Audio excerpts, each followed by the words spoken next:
All right, I am back again. And so now I really want to discuss how these types of thoughts can make us feel when we think these things to ourselves, okay? So let's take the first one. I'll never get what I want. I always get left out. Well, that can leave you feeling frustrated or anxious or disappointed, sometimes angry or sad or hurt. Because who wants to always get left out or never get with something that they want? So they can leave us with a lot of negative feelings. And what happens when we start to feel hurt or sad or disappointed, frustrated, anxious, or angry? Well, if we're feeling hurt and sad, we might isolate ourselves, okay?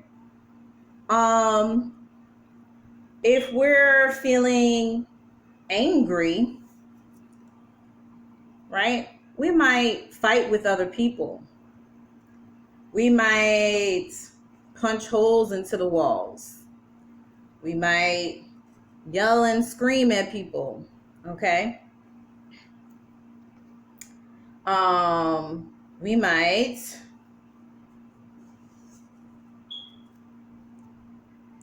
kick stuff around the room, okay?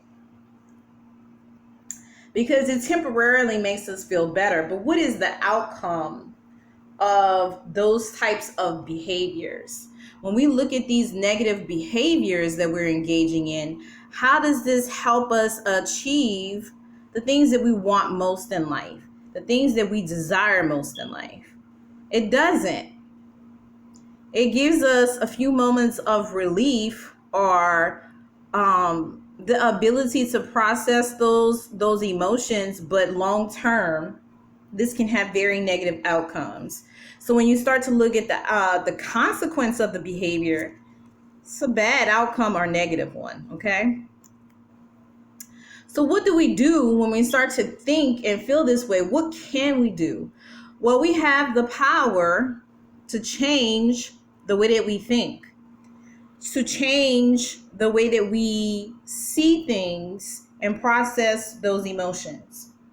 So let's look at how positive thoughts affect us, okay? So over here, I have some positive thoughts. I love listening to music in the mornings. I do well in science. I enjoy dancing. I am appreciated by my teammates. I am supported by family and friends. I am good at writing. Okay, so when we start to think these really positive things, we start to have really positive feelings. What are some of those positive feelings? Feelings of being loved, grateful, excited, happy, hopeful, proud. Well, if we're feeling all of those different things, right? These are all of our good thoughts. Let's see this. And our good feelings.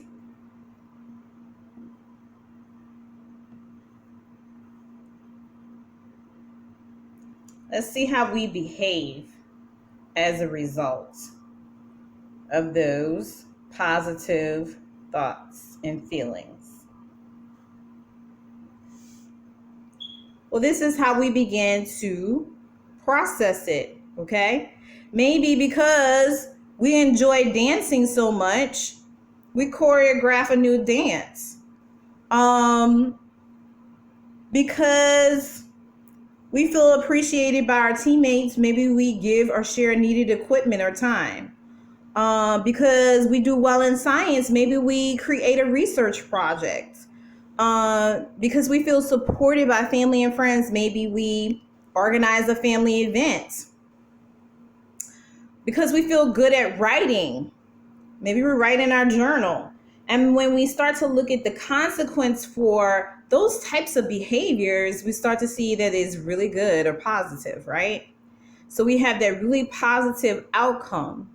And this is how we can begin to control our world and figure out, how do I manage these negative thoughts?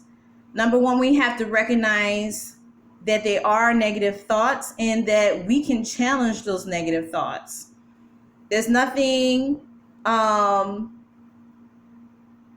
puts us in a position where we can predict the future, that we know every situation is going to have a particular outcome, or that we're definitely not good at something because we're just not.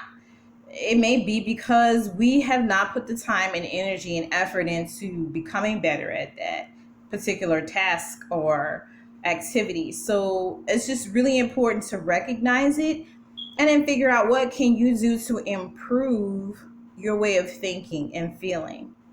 So I hope this was really helpful, and I hope to explain it a little bit more and better in the future. Please definitely send me your questions or comments about this video. Okay? Thanks.